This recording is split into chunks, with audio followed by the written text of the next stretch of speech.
Hello, नमस्कार. सर्वांना श्री येडेश्वरी आणि श्री स्वामी समर्थ. तुम्हा सर्वांचं स्वागत आहे आजच्या आपल्या आणखीन एका नवीन व्हिडिओमध्ये. तर इथं बघा, आता माझी गॅसची पूजा सुरू आहे. सकाळ सकाळी मी शेगडीची पूजा करून घेतली, कारण आजचं कारण ही खास आहे. आज मी सुवासिनींना जेवायला बोलवलेलं आहे आणि सुवासिनींचा स्वयंपाक करायची तयारी करायच्या आधी मी अन्नपूर्णा देवी आईचा आशीर्वाद घेतला आणि त्यानंतर मगच मी स्वयंपाकाला सुरुवात केली. तर आता देवीचं दर्शन मी घेऊन आलेले होते आणि दर्शन घेऊन यात्रा संपून पण 2 ते 3 दिवस झाले. तर आजचा मंगळवार होता आणि छान वार होता सुवासिनींसाठी. आपल्या देवी आईचा वार आहे मंगळवार. मंगळवारी किंवा शुक्रवारी चैत्र महिन्याच्या आपण सुवासिनी घालायच्या असतात. तर आमच्याकडे पद्धत आहे की देवीचं दर्शन घेऊन आल्यानंतर आपण चैत्र महिन्यामध्ये सुवासिनी घालायच्या असतात. तर मग मी सुवासिनींना आज आमंत्रित केलेलं होतं आणि इथं बघा, आता माझी स्वयंपाकाची तयारी सुरू झालेली आहे. अन्नपूर्णा देवीचा आशीर्वाद घेतला आणि त्यानंतर पुरणाच्या स्वयंपाकाची तयारी सुरू केली. तर आज मी पुरणपोळी बनवणार होते. तर आमच्याकडे गावाकडे काही जण जे थापट्या वड्या असतात ना बेसनाच्या, त्याच्याही सुवासिनी घालतात आणि किंवा पुरणपोळी घालतात. तर मी पुरणपोळी आज बनवणार होते. तर इकडे बघा, एकीकडे पुरण शिजते, एकीकडे चहा बनतोय आणि एकीकडे आपल्या शेवयाचं उपीट बनतोय नाश्त्यासाठी. तर अशी तयारी सुरू आहे स्वयंपाकाची आणि तोपर्यंत सूर्योदय पण झाला. सकाळी लवकर उठले होते, त्यामुळे मग सकाळी लवकर उरकलं होतं. अर्धा स्वयंपाक झालेला होता. तर म्हटलं आधी सूर्यदेवांना अर्घ द्यावं आणि मग पुढचा स्वयंपाक करावा. तर सूर्यदेवांना पहिला अर्घ दिलं, त्यांचा आशीर्वाद घेतला आणि मग पुढच्या स्वयंपाकाची मी तयारी केली. तर मी सूर्यदेवांना अर्घ देऊन खाली येऊपर्यंत पुरण पण छान शिजलेलं होतं. तर माझे मिस्टर बघा इथे मला मदत करत होते पुरण वगैरे वाटायला. तर आजचं पुरण त्यांनीच वाटून दिलं मला आणि त्यानंतर मग मी इथं तोपर्यंत आमटीची तयारी करून घेतलेली होती. जी कटाची आमटी म्हणतात ना, त्याला आमच्याकडे अशी येळवण्याची आमटी म्हणतात.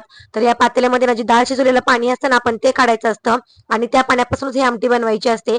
जिकडे तिकडे वेगळी पद्धत असते. तर मी इथं आमटीला फोडणी द्यायची तयारी सुरू केलेली आहे आणि हा आमचा घरगुती घरी बनवलेला काळा मसाला आहे. तो मी या भाजीसाठी वापरत आहे.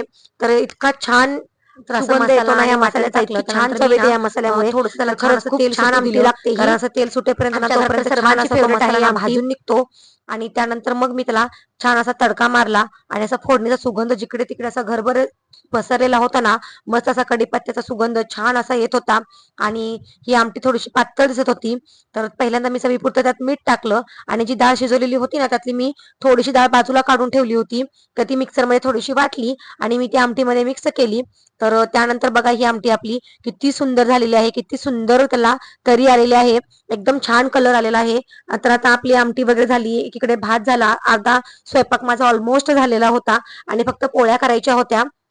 तर सुवासिनीसोबतच मी माझ्या 1-2-3 मैत्रिणींना पण जेवायला बोलवलं होतं आणि त्यांची मुलं पण जेवायला येणार होती. तर तर अशा जास्त पोळ्या मला आज बनवायच्या होत्या. म्हणून मग मी ना शेगडी खाली घेतली आणि खाली बसूनच पोळ्या लाटल्या. जर आपण ना व्यवस्थित प्लॅनिंग करून सगळं ठरवलं ना त्या दिवशी की दुसऱ्या दिवशी आपल्याला कसं काय करायचं आहे, तर आपला स्वयंपाक किंवा आपल्या सगळी कामं व्यवस्थित होतात, एकदम छान होतात आणि जास्त कोणाच्या मदतीची पण गरज नाही लागत.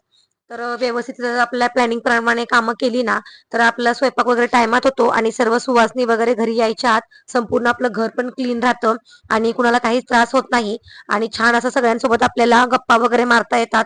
तर इथं बघा, आता माझ्या पोळ्या पण आता होत आलेल्या आहेत. एकीकडे मी दूध तापायला ठेवलेलं होतं आणि एकीकडे मी तेल गरम करायला ठेवलेलं आहे, जिथं मला भजी आणि पापड तळून घ्यायचे होते. आणि भजी पापड झाल्यानंतर आपला संपूर्ण स्वयंपाक तयार होणार होता. तर साधारणतः आता 11:30 होत आलेले होते आणि मी 12:30चा टायमिंग सर्व सुवासिनींना दिलेला होता. तर त्यांनी पण त्या बायकांना येता येता 12:45 झालेल्या होत्या. तर बघा, आजच्या आपल्या पोळ्या पण किती मस्त टम्म अशा फुगलेल्या आहेत आणि किती मऊसूत एकदम झालेल्या आहेत. तर स्वयंपाक असा सुंदर आणि छान झाला ना, तर आपल्या मनालाही छान वाटतं. अन्नपूर्णा देवी आईचा आशीर्वाद भेटला असं वाटतं. तर बस आपण केलेला हा स्वयंपाक सर्वांना आवडावा अशीच आपल्या गृहिणींची इच्छा असते आणि माझी पण हीच इच्छा आहे की सर्व सुवासिनींना स्वयंपाक आजचा आवडावा. तर एका साईडला बघा, मी पोळ्या लाटत लाटत आणि लक्ष देत देत ना पापड वगैरे पण तळून घेत होते आणि एका साईडला पोळ्या लाटत लाटत बारीक गॅस करून तिकडे भजे पण तळून घेतली. तर आता माझा संपूर्ण स्वयंपाक झाला आणि त्यानंतर मग मी भांडे वगैरे पण घासून घेतले आणि संपूर्ण किचन बघा असं स्वच्छ आणि क्लीन केलं. तर सर्व बायका यायच्या आत माझा स्वयंपाक तयार झालेला आहे. त्यानंतर मग मी स्वतःची पण तयारी केली, साडी वगैरे घातली आणि सर्वप्रथम आपल्या देवी आईला नैवेद्य दाखवला. तर मी येडेश्वरी आई आणि तुळजाभवानी देवी आईला नैवेद्य दाखवून घेतला. म्हणजे त्यानंतर मग मला सुवासिनींना जेवण वाढता येईल आणि त्यानंतर माझ्या सासूबाईकडे परडी आहे, म्हणून मग मी परडीचं पण एक ताट साईडला पुजून ठेवलेलं होतं.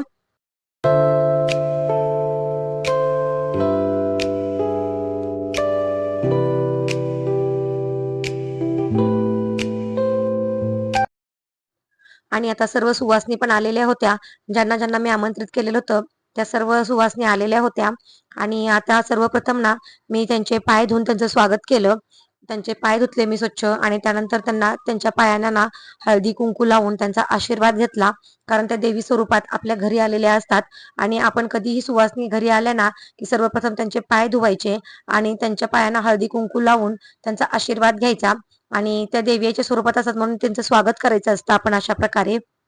तर मी पाचही सुवासिनींचे चांगले स्वच्छ पाय असे धुतले आणि त्यानंतर मग त्यांच्यासोबत छोट्या छोट्या त्यांच्या मुली पण आलेल्या होत्या. तर मला इतकं छान वाटत होतं ना की सर्व सुवासिनींसोबत मला 3 मुली पण भेटलेल्या होत्या जेवण्यासाठी.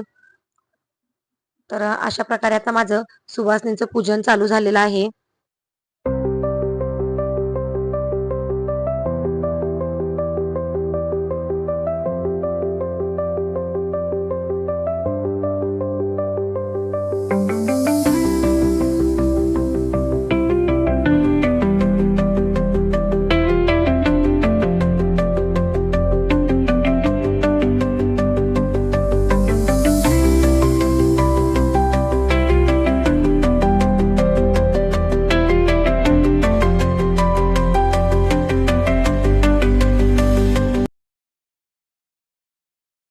आणि अशा प्रकारे सर्व सुवासिनींचे पाय वगैरे धुवून झाले. मी त्यांचा आशीर्वाद घेतला आणि मग त्यांना आसनावरती भोजन करण्यासाठी बसवलं. तर आज छान असे पुरणपोळीची ताटं वगैरे मग मी करायला घेतली. त्यानंतर मी किचनमध्ये गेले तरी चिमुकली बघा छोटी किती छान क्लॅपिंग करते. तिला बघून मला इतकं छान वाटत होतं ना, खरंच किती क्यूट आहे ही स्पृहा. तिचं नाव स्पृहा आहे. आणि इथं बघा मी आता 5 सुवासिनींसाठी 5 ताटं बनवलेली आहेत. आणि त्यानंतर मग माझी एक मैत्रीण पण मग मला वाढू लागायला आलेली होती. तर तिनं आणि मी असे छान असे ताटं तयार केले आणि आता सुवासिनी भोजन करत आहेत. आणि बस आता आजचा कार्यक्रम असा खूप छान पार पडला सुवासिनींचा. त्यानंतर त्यांचं भोजन वगैरे झालं आणि त्यानंतर मग मी सुवासिनींचा मान सन्मान करण्यासाठी त्यांच्या ओटी भरण्यासाठी गजरे आणलेले होते आणि त्यांच्या ओटीसाठी ब्लाऊज पीस आणलेले होते. तर इथं बघा अशी मी तयारी करून ठेवलेली होती ब्लाऊज पीसची वगैरे. तर ब्लाऊज पीस वगैरे तर रोजचं शिवून घालण्यासारखेच असे आणलेले होते. तर आता मग मी त्यांची जेवण वगैरे झाल्यानंतर छान अशी ओटी भरणार होते. त्यांचा मान सन्मान करणार होते. आपली यथाशक्ती जसंही आपल्याला शक्य होईल तसं आपण त्यांचा सन्मान करायचा असतो. कारण देवी स्वरूपच आपल्या घरी आलेल्या असतात. तर अशा प्रकारे या चिमुकलीचा हट्ट होता की तिच्या मम्मीच्या मांडीवर बसूनच मी तिच्या मम्मीची ओटी भरावी. ती काही साईडला जात नव्हती. तर मग मी पहिल्यांदा तिला हळदी कुंकू लावलं. कारण ती छोटीशी कुमारिका आहे. तिचा आशीर्वाद घेतला आणि त्यानंतर मग मी तिच्या मम्मीची ओटी भरली. तर अशा प्रकारे आजचा माझा सुवासिनीचा कार्यक्रम खूप खूप सुंदर आणि छान पद्धतीने संपन्न झाला. एकदम निर्विघ्नपणे. तर खरंच खूप छान वाटलं. घरात असं खूप छान वातावरण तयार झालेलं होतं. खूपच पॉझिटिव्ह वाटत होतं. देवी आई स्वतः येऊन आशीर्वाद देत होती असं वाटत होतं. आणि तुम्ही मगाशी माझी एक मैत्रीण बघितली असेल तिच्याकडे छोटीशी एक मुलगी होती. तर ती स्पृहा आहे. तर ती सांगत होती मला की एरवी ना ती अजिबात तिला जेवण करू देत नाही. ती अवघी अजून 1 वर्षाची पण नाहीये, ती 10च महिन्याची आहे. तर ती अजिबात तिला जेवणही करू देत नाही. पण आज ती इतकी शांत खेळत होती ना साईडला अशी आपलं आपणच असं पलटी होत होती आणि खेळत होती. इतकं शांत तिला आज तिच्या मम्मीला तिने जेवू दिलं. तर मला तर असं वाटत होतं की आई येडेश्वरी स्वतःच त्या बाळाची काळजी घेत होती आणि माझ्या सुवासिनी अशा कंप्लीट करून घेत होती. तर खरंच मला तर सर्व स्त्रिया पण असंच म्हणत होत्या की देवी आईच बाळाला सांभाळत होती आणि तिच्या आईला छान असं जेवू दिलं. कुठल्या सुवासिनीला असं काही विघ्न येऊ दिलं नाही. तर मलाही खूप छान वाटलं. आणि त्यानंतर मग ती छोटं पिल्लू पण खूप खुश होता. तिनं पण असं छोटीशी पापडी वगैरे खाल्ली. त्यामुळे मला खूप छान वाटलं. आणि सर्व सुवासिनींचा मी असा गजरा वगैरे घातला आणि मान सन्मान केला. त्यांना 11-11 रुपये दक्षिणा दिली आणि बस असा आजचा सुवासिनीचा कार्यक्रम मी साजरा केला. आणि त्यानंतर शेवटला आम्ही सर्वांनी मिळून आई येडेश्वरीचा आणि तुळजाभवानी देवी आईचा नामाचा जयघोष केला. आई राजा उदो उदो, येडेश्वरी आईचा उदो उदो, बोल भवानी माता की जय, सदानंदीचा उदो उदो, येळकोट येळकोट, जय मल्हार. आणि अशा प्रकारे आईच्या नावाचा जयघोष करून आईचा उदो उदो करून इतकं छान वाटत होतं ना. खरंच घरामध्ये ना खरंच खूप मस्त वाटत होतं. सगळ्यांनी एकत्र उदो उदो केल्यामुळे घरातलं वातावरण खरंच खूपच सकारात्मक झालेलं होतं. तर दुपारी असा सवाष्णी भोजनाचा कार्यक्रम झाला. त्यानंतर मग मी रात्री म्हणजे संध्याकाळी आपल्या प्रदोष काळामध्ये देवी आईवरती कुंकुमार्चन केलं. चैत्र महिन्यामध्ये दरवर्षी मी एकदा तरी आईवरती कुंकुमार्चन करते. मंगळवार किंवा शुक्रवारी मी हे कुंकुमार्चन करत असते. आणि आज आईच्या नावाच्या सवासिनींचं भोजन पण झालेलं होतं. तर मग आजच्या दिवसासारखा असा पवित्र दिवस मला दुसऱ्या दिवशी कुठे भेटणार होता. तर असा आज मंगळवार होता छान, म्हणून मग मी येडेश्वरी देवी आईवरती आणि तुळजाभवानी देवी आईवरती कुंकुमार्चन केलं. तर आधी मी देवी आईला पंचामृताचा अभिषेक घातला आणि त्यानंतर मग कुंकाचा अभिषेक घातला. आणि कुंकाचा अभिषेक घालताना आपल्याला कुंकुमार्चन करताना आधी आपल्याला पायावरती कुंकू व्हायचं असतं आणि पायावरती कुंकू वाहत वाहत मग आपल्याला आईच्या डोक्यापर्यंत कुंकू वाहत न्यायचं असतं. तर अशा प्रकारे मी कुंकाचा अभिषेक आई साहेबांवरती केला.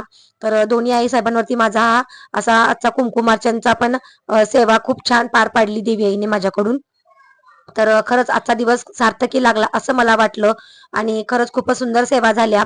आणि श्रीसुक्त म्हणत देवीचे अष्टोत्तर शतनामावली म्हणत म्हणत मी हे कुंकुमार्चन केलं. तर मला खरंच खूप छान वाटत होतं आज अशा सेवा घडल्यामुळे. आईने माझ्याकडून खूप खूप छान सेवा करून घेतल्या. तर असा होता आजचा व्हिडिओ. तुम्हाला व्हिडिओ कसा वाटला हे मला नक्की सांगा. आणि व्हिडिओ आवडला असेल तर व्हिडिओला लाईक करा, शेअर करा आणि सबस्क्राईब करा. भेटूयात पुढच्या अशा सुंदरशा व्हिडिओमध्ये. तोपर्यंत सर्वांना बाय आणि श्री स्वामी समर्थ.